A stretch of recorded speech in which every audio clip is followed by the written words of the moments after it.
Today's topics: 2026, the year of the fire horse, the Neuro-spicy revolution, the 5 levels of bioenergetic wellness, the power of group synergy, and the transformation taxi. Rambling on, no straight lines. Welcome to my busy mind.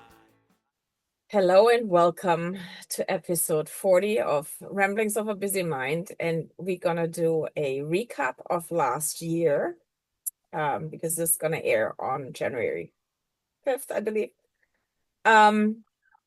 Interesting part is I have Michelle with me, and Michelle has been a long-term friend, business partner, collaborator, co-author. I don't know how many more titles you carry, but we've never done my podcast together. We've done yours, but we've never done mine. So we're going to do a double whammy today. First, we're going to do a recap of last year, and then we're going to do a episode 41 for the first episode in 2026. I can't believe I'm saying that. And yeah, the new thing with Zoom is, and that throws me off. It refocuses, it moves you around. It's quite weird. I don't know how to turn that off. So if I stop talking, it's because I'm confused by my computer doing what it wants. But that's fine. So let's turn this off. Michelle Greenwell from the BioeNergetics podcast. Michelle, how many episodes do you have? I am over 250. And you started 3 years ago, 4 years ago? I'm just going to be coming up to finish the 5th season. Wow. Yeah, she started way earlier than I did. Yeah.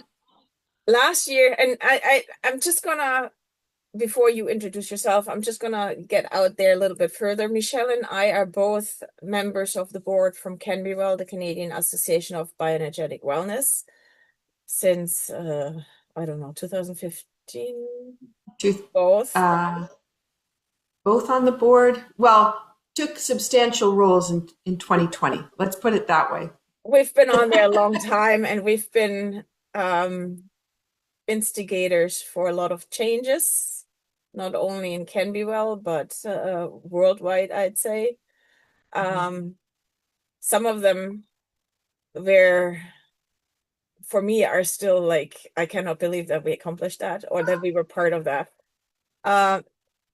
And Michelle was my teacher. As I said, she took quite a few roles. And this is why I invited her to do a recap of last year with me, to figure out where things went. Say this way. How we got there. Yeah. So take it from there, Michelle, because there's more to your role and what you do than what I said. So I'd like you to introduce yourself a little bit more. Well, thank you. So I do have the Be Well with Dr. Michelle Greenwell podcast. And we actually, this last 6 months, have been really highlighting Touch for Health, energy medicine, the science behind the work that we do and why we do it. And I have a background in movement, specializing in changing energy and vitality through movement. And I have the Cape Breton Tea Company, which you and I started together 10 years ago. So we were celebrating the 10th decade, or the decade of that. And today I brought along Island Vitality so that we could have that in this recap about connecting to nature and letting nature guide us forward. So Michelle has always her teas in as a balance tool, and the teas are very interesting because when we started the thing, it was intention of the herbs, intention of the words, and all of that put together. And that was just amazing to see how a little shift can do a lot. I remember the first year we started, I did the tea when I was working my huge week-long shifts of 16, 17 hours, feeding 60 people and being angry all the time. And then I started the tea, and by day 7, I was still smiling and I was still functioning. I was physically totally exhausted by the end, but I could sit down and read a book and I was not as angry as I was before. And just by drinking 1 cup of tea in the morning, which is like, intention is so important. And it's become more and more clear that when you work intentionally, you shift so much more than you do when you stay without it, because you're not focused, you don't have a goal, right? You're not Yep. really in on the path. The path is not this way, but you have a very defined way of handling things to get to your goal. Let's say it this way. Mhm. You would never start a road trip without knowing your destination. And it's not necessarily in life we know our destination specifically, Yeah. but we certainly know what we want and the quality that we want. And we also have an idea of what we want to feel like when we get there, if we think about it. But if we don't think about it, the world is our oyster. It's wide open, but we have no way for our body to know what is required to get us there. And we really need to send that message into the body and help it to help us to get there. I found it so interesting that this year, I mean, I started my journey for the biggest part with you because you brought Touch for Health into my life. And you taught me about setting goals and how to make goals bigger and have them become, like, have them part of your body, like not just a picture, but feel them, touch them, smell them. And this has become so much more predominant this year, how focused I can be and how much I can achieve if I know where I want to go and if I know what that looks like. And I tell people to get back into their body first, to reconnect them, to realize the first warning signs are in the body. But it's so much more. You can, when you start working with your physical being, and when you start incorporating all of your five senses into your life, for whatever you do, you're responding and you're not reacting, which was also a part of the training or the courses that we created with raising bioenergetic awareness. Mm-hmm.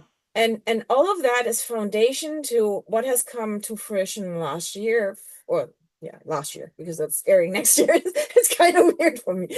To realize that I have a history that can help others. I'm not a therapist, but I can understand your journey and I can support you there because I know where you've been and I know where I've struggled with some of my mentors and teachers and therapists and whatever, because they never were on my platform. They never lived the life, or they didn't understand where I came from and just negated what I needed. And that's why I shifted last year to the Burnout Recovery Guide and not a mentor, even so it's called a mentoring program, but it's more guidance, it's more assisting you to find your own way. I never had the clarity I have now. I never had that through all the time that I grew into my role. But then to wake up beginning of last year and go like, holy crap, I have all of that here and it can help others. Why not put it to use? And then fall back into burnout because it happened. It's too much on the plate.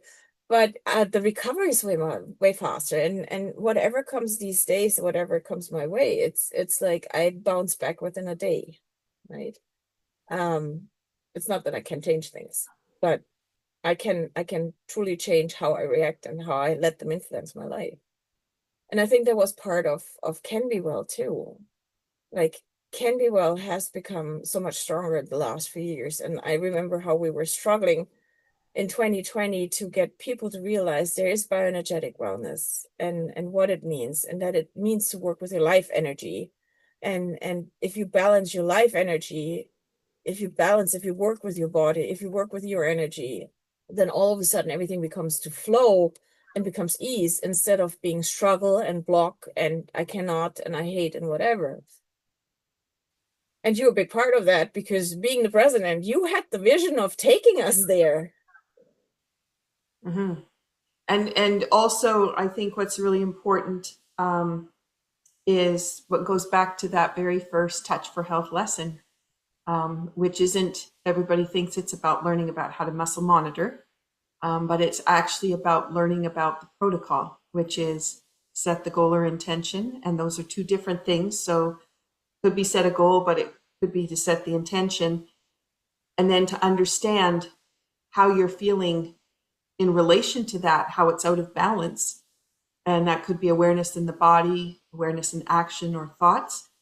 And then from there, being able to activate it. So I do have a cup of tea with every single meeting that I do. I'm very intentional on picking exactly what's going to be required for us to be in flow, so that we can be exactly where we need to be. And then that, and the activity could be different than that, but it's very easy for me to sip on a tea through a conversation and continue to shift all the way through the conversation, just by sipping. But then to go back to the awareness of how now you're in alignment with the goal, and how have you now connected in community? How have you made an impact on somebody else? Or how have you connected in a way that the healing capacity of the two people involved is ignited? And that's really key. And then the last part is then developing your intuition. And that's really what's happened. And from a board perspective and from an organizational perspective, the intuition of the organization to understand where it needs to go and how it needs to grow. A lot of times we get stuck in board governance, board details, just the stuff that has to happen every day for an organization to run. But we don't want to be there. We want to be energetically changing what's happening. So as you're talking about, we were changing things on a global scale, we set ourselves up for that. And we've been following through by goal setting every single meeting. And that's how I run my day. Everything is very intentionally set. And it's not that I have to do extra work to get there. I just have this format that I operate in, and then it just happens. And so that idea of the burnout, you know, when you go back to that first lesson of Touch for Health, that's that protocol. And all the extra things that you learn from there is the icing on the cake, because there's so many ways we can play to engage. And that playing is fun. And we have lots of ways that we like to do it. And Pico is agreeing with you. Pico is Michelle's cat who's bouncing in the back. He is. He's named after Orange Pico because he's an orange cat. You gotta say that. T to the whatever. He's right there with King George and Queen Mary. Yeah.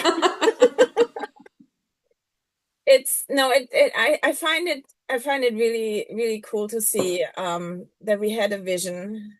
And having a vision doesn't mean that you get to it, right?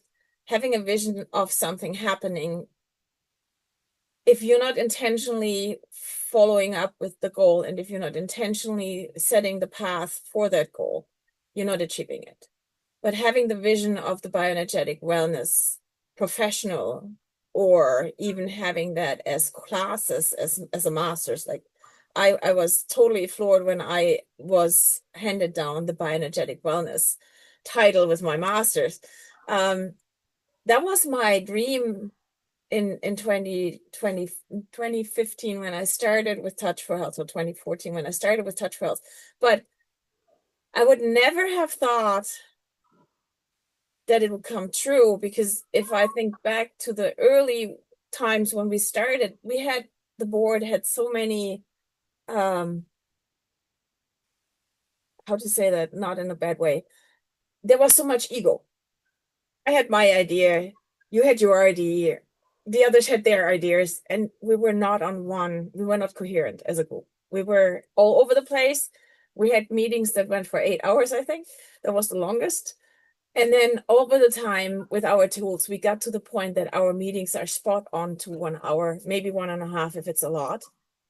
But starting with the goal and with the intention to be on one level, working it through, has shifted so much of the stress out of it, has shifted so much of the arguments. And yes, we still argue. Yes, we don't always agree, but we always agree to disagree, which is a big part to let it go, sit down, find more information, and come back to it instead of hackling over it and not stopping.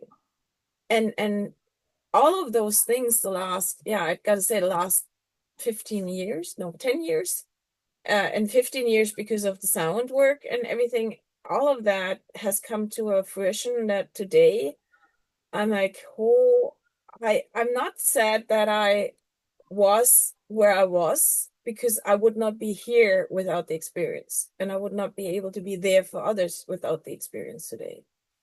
Absolutely. And And I'm the same.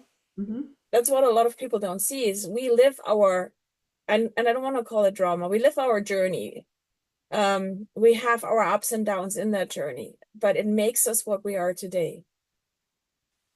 And it just, when you discover that it can be with ease and flow, and then you just remind yourself in a challenge, am I in ease and flow? Probably not. And then what am I going to do to put it there? And then just put it there and then step back. And that's part of being in meetings too, is it's not about my idea being the best idea. It's about, we want to get to the goal. What's the fastest way to get to the goal and the easiest? What's in flow? My idea could be a good idea, but it's going to take us longer. And it's not going to quite get us there the right way. So then the decisions get made very quickly because of what is the goal. No longer who has the best idea, or I want my idea to be the one chosen. Yeah, because I want to explore it. It has nothing to do with that anymore. So it's a lovely way to operate, and we have accomplished, well, to put the hat on CanBeWell, this year we had 16 different events, which didn't include 4 of the major events. So there was 16 other events. And you think, okay, there's only 12 months in the year. So we had more than one a month as an organization on top of our regular functioning. And we had some pretty vibrant conversations and outcomes, and they were on a global scale.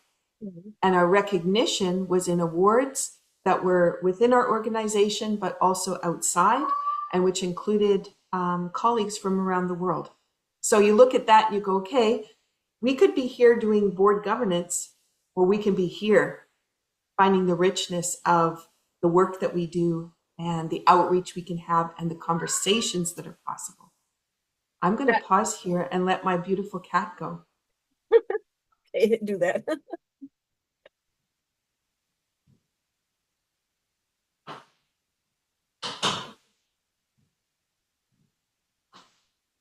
Sorry. Okay.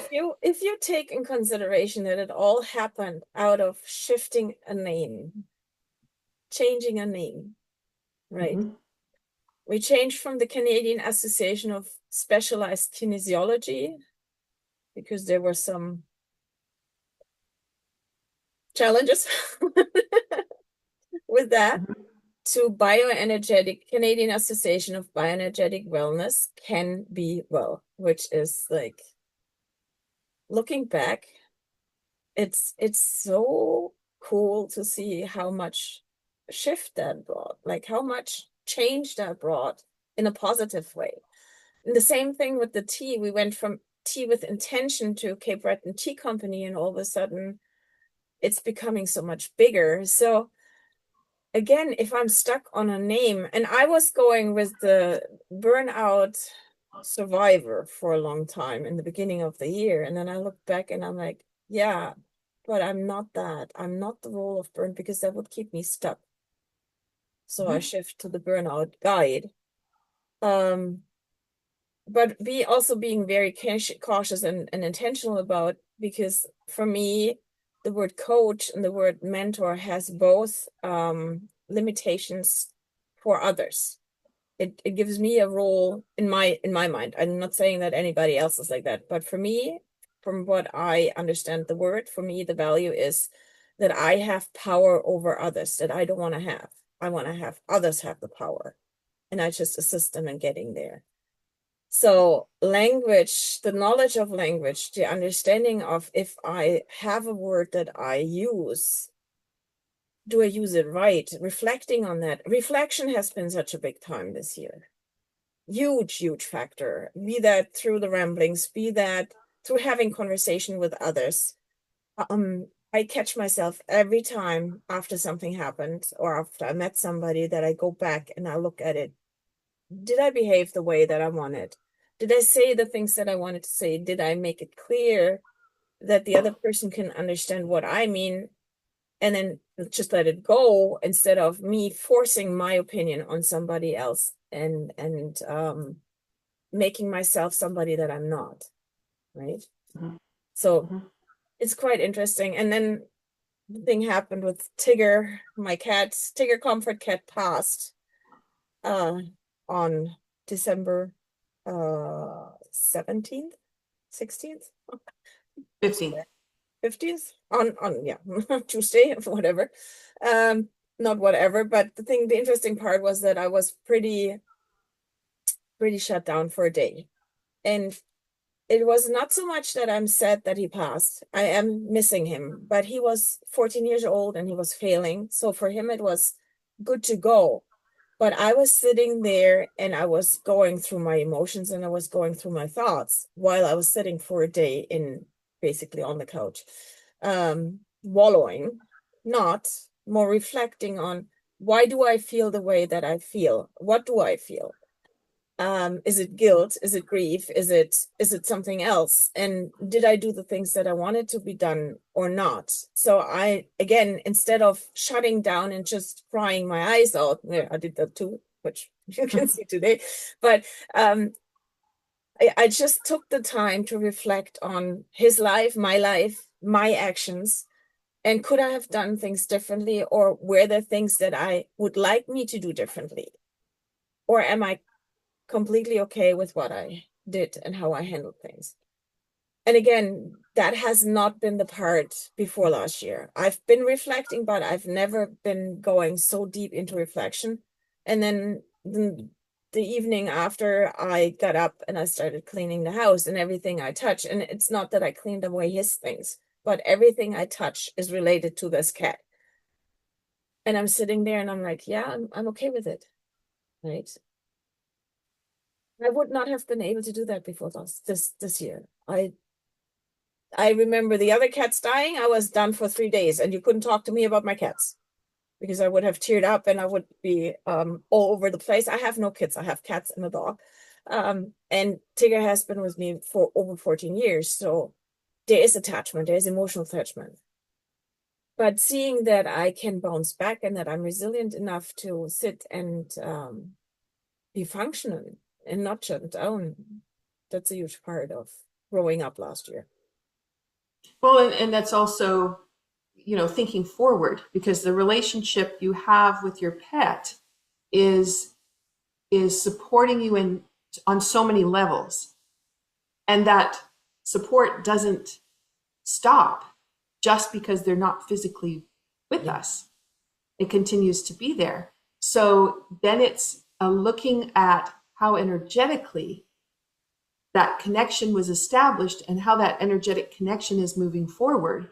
And in what way is that going to support the goals that are yet to come? Mm-hmm. And so when you look in that capacity, then you have this wide eye of where's that going to take me? If I hadn't have brought that cat into my life to get to know that cat on a physical level, then I wouldn't have had that experience to lead me into those goals. But I have something extra. I have this beautiful energetic connection that is matching with some of the other pets that came before, and all of them are leading and guiding. And that's so empowering and changes the grief process from that big loss, because it isn't a loss, it's a transformation, and that transformation can have so much richness. And I think sometimes that's where we can get lost in the emotion and get stuck with it. And being able to move beyond it is about that goal setting and looking forward and bringing it into balance and flow. Yeah, and I realized, like I realized early on that to have a different perspective of death when people die, I try to see the good in it for them.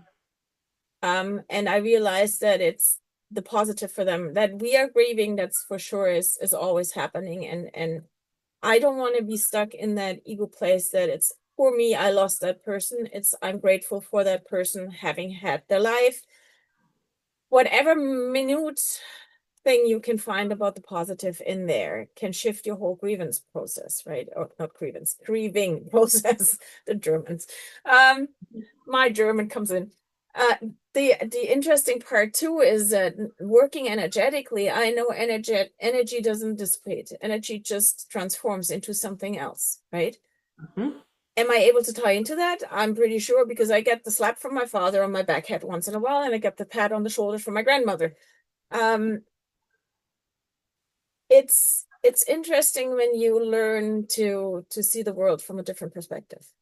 It's interesting when you get out of the me perspective to the world perspective, or global, or universe, or whatever. The energetic perspective of that we're all interconnected and everything is happening for a reason. Mhm. And if you push here, it will inflect here. Mhm. Right? I wish, and it's not I wish, I know that more people are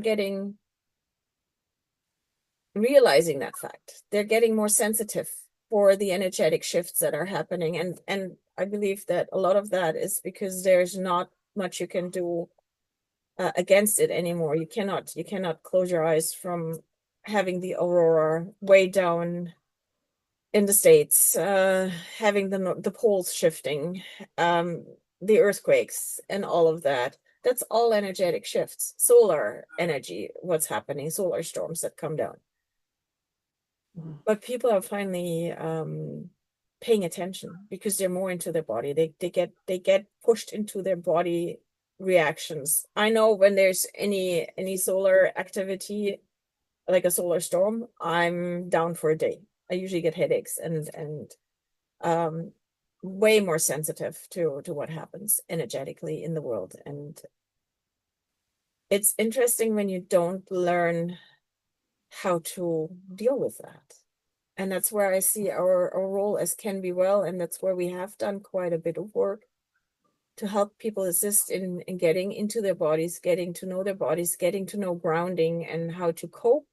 Not in saying so many words, but just by telling them that they can, or how they can ground, because as soon as you are able to ground, you can release that energy that builds up in you. Or you can increase the energy flow that's stagnant or not there, which again brings you in flow, and flow is everything in our life. Mhm. Yep. And really, when we put those two courses together, our ambition was to help people wake up to the cues that were coming to them and to explore what they mean and their experience with them. What we didn't know was we were creating a real synesthesia of experience. And that typically is kind of around the five senses. But we have color and sound in there, which takes us beyond that. And then we have energy. And so raising bioenergetic awareness is really moving people out of the mundane, everyday senses and moving them into the speed of light, and how that energy really does transform so quickly, as you were talking about. And it's in a quantum way. And people don't realize it's right there if they'd like to tap into that quantumness. But, if they want to be reserved, they're going to pull back from that, and they're going to stay in that space. One of the things that I did a deep dive into a couple weeks ago was gratitude journaling, and coming up with the top 3 things that you're grateful for today. That's on a mundane level. But if you start to look at the gratitude of who did you connect with and how did you impact the change in someone else, and it's just looking at one person, there'll be a lot more that you interacted with in a day. But if you just look at one and then see the transformation that happened within you and what happened within them, that is a quantum way of looking at how your life is impacting. And when I started to dive deeper into that, that was a really interesting awakening for how we set ourselves up in our self-care rituals. And as some people would do, habit stacking. I'll do all these things. It'll take me an hour and a half in the morning. But because I did all these things that are good for me, that's where I want to go. And what we've got from our work is being able to prioritize through monitoring and finding out what is it that we need in order to be in alignment and flow. And then how is that connection and community important? And when we make that connection, what happens on the quantum level? And it's beautiful to look at that, because as people are moving forward with the shifts, today is a huge energetic day. And as we're getting ready for solstice also, this is the time to ask the question, do we want to be where we've been this year or the last 10 years, or do we want to be somewhere else? And if we want to be somewhere else, how are we going to get there? What does it look like? What do you want to feel like when you get there? What kind of quality living do you want to have on that journey? And do you want to do one step forward, 3 steps back and keep that pattern going? Or do you want to be walking forward and allowing those lessons to come right with you, be with you, and then you move forward without having to go back, repeat something you've already repeated, and hold yourself back from that trajectory. Mm-hmm. So, and that's a big part of being in your body, like using your intuition, because that's basically what it is. Your gut feeling, you're listening to what your body tells you will provide way more insight in moving forward and giving you a better footing than just, oh, I'll crash through the woods and get somewhere there. You will find the path, you will find like the stepping stones and whatever, to work with pictures. I found it very interesting because I did some talks last year on families getting together at the table. And then my top was the awareness. So being aware of how people, and that comes again from raising bioenergetic awareness, being aware of what the people look like at your table. How do they react? Get a feel of it, a sense of where are they at when they talk to you, and not be in your head and be, this is what I want and this is what I do. And here's my shopping list. And here's what, no, be focused, be present, and perceive them with all your senses and all your emotions, and be aware of your emotions, because that's the next part. How often do we react because we are stuck in our emotion and we don't even realize it? Mm-hmm. Or because our emotions are triggered by someone, right? And we don't realize it. And that's where the reflection is the next part, to look at, oh, why did I react that I did right now, the way that I did right now? What was the reason for me to act out or to lash out or to be offended by somebody saying something, even so they just voiced their opinion? Why does their opinion influence me so much or affect me so much, right? And that was also a big learning curve for me last year, because some of the people that I did presentations with that are in my network that I value highly, one of them especially, and I had him on the podcast and I clashed with him, or not with him, but he said something, and it happened not just once, but he has topics that trigger me, and I have to look at, why do they trigger me? And I told him, I said, Robert, yeah, I'm taking a step back. I have to take a breath. I have to think about that. And he's like, go and do that. But I value those people. I'm not, before I would have been offended. I would have stepped away from them. And now it's like, okay, go through with it. Go actually search them out and find out what it is they have to teach me, because that's what it is. There's something that I need to learn, that I want to learn, for me to change that situations, because I don't want to react. I want to respond. So that's, again, that last year, or then having a conversation with Cara Jean Wilson, who made me realize, we were both presenting for neurodiversity, and I said to the organizer, to Randy, I said, I cannot talk about neurodiversity because that's language that I don't use. For me, everybody is an individual. So I can talk about communicating as individuals, but I cannot do communicating as neurodivergent, or, yeah. And then Cara was before me doing her presentation, and she talks about the spiciness, and she doesn't use so much neurodivergent, she uses neurospiciness, because the spice rack is vast. There's salt and there's hot. And somewhere along the line, all of us fall into that spice rack. And then I looked at what she said, and I looked at, I have those patterns. So per definition, I'm neurodivergent. Even so, I don't see myself that way, but it could be. So yeah, it like eye openers. That was like one of the biggest gifts the podcast gave me, was talking to all those people. And then again, my reaction to them, the things that they brought to the plate that made me think about myself.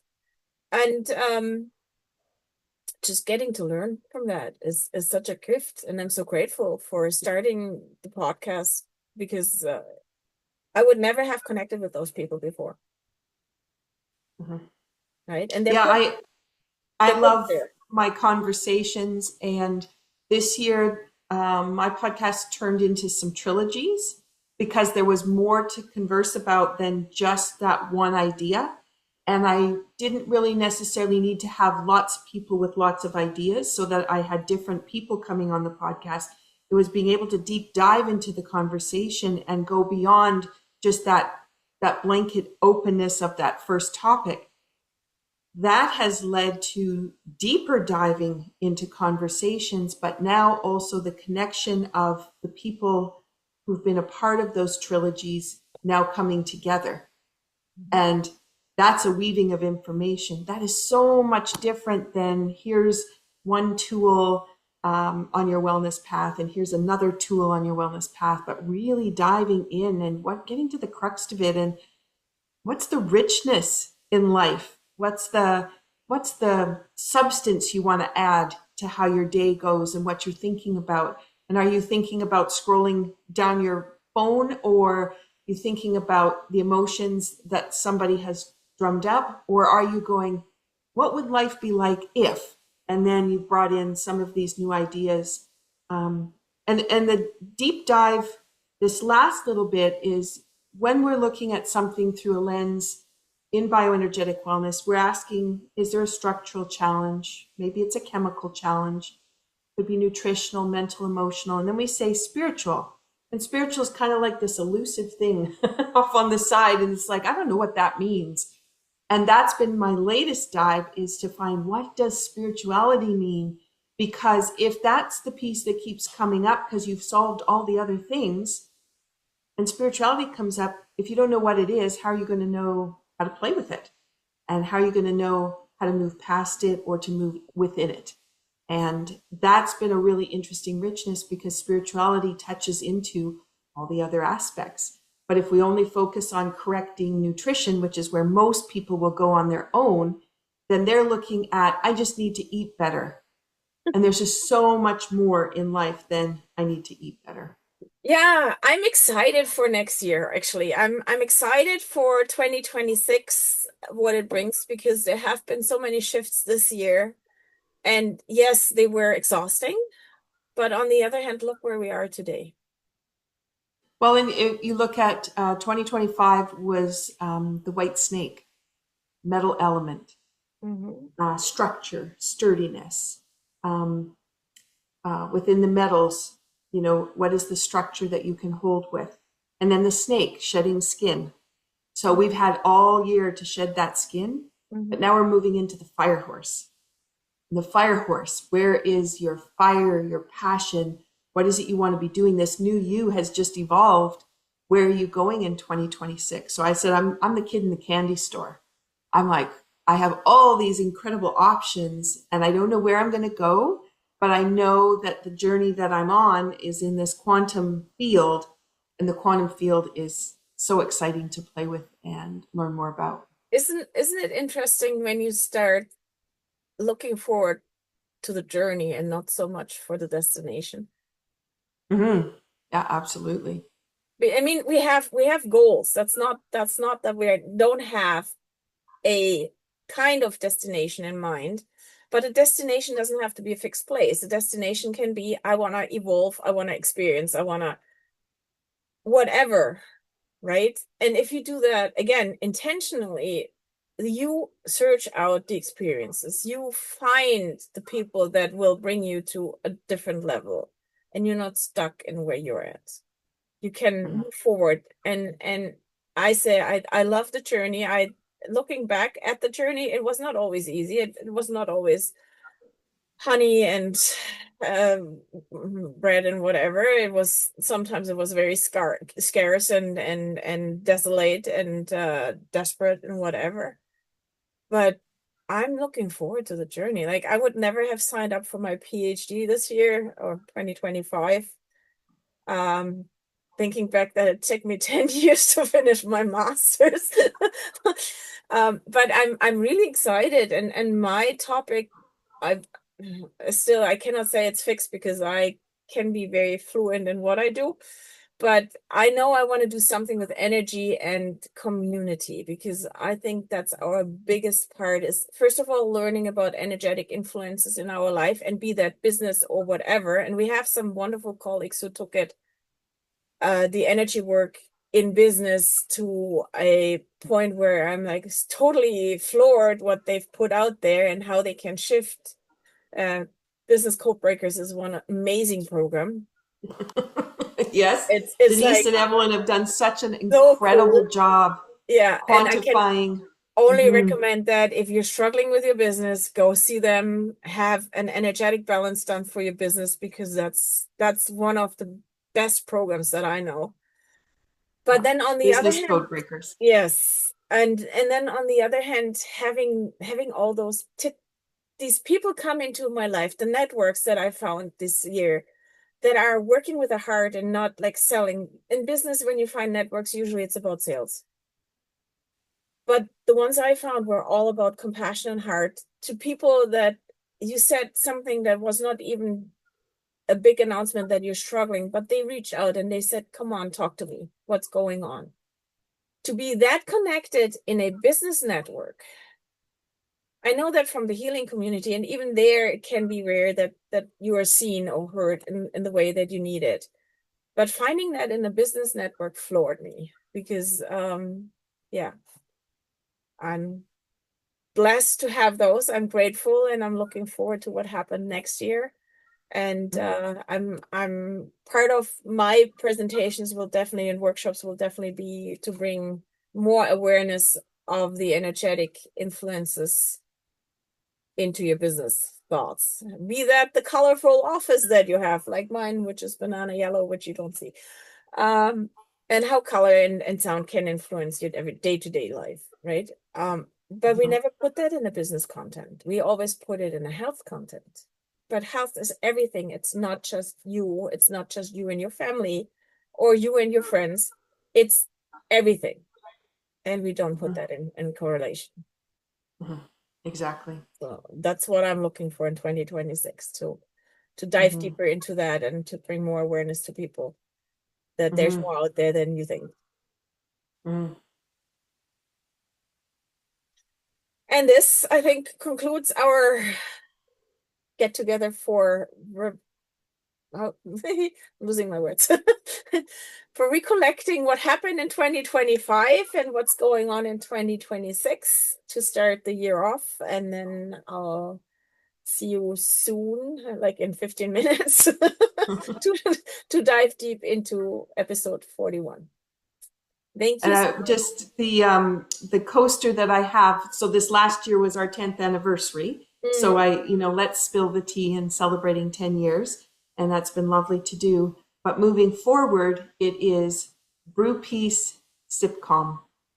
So I'll leave you with that thought as you choose the herbs you want to connect with, sipping on the tea, and how you start to set your intentions. You might not have Cape Breton Tea Company tea in your palm, but you certainly can have herbs and intention and infused water. So yeah, exactly. I'll just leave that.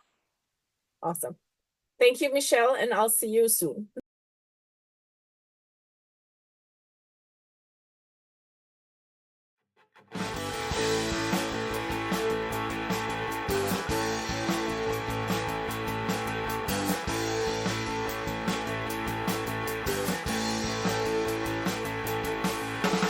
Thoughts are racing, spinning fast. Ideas flow, but never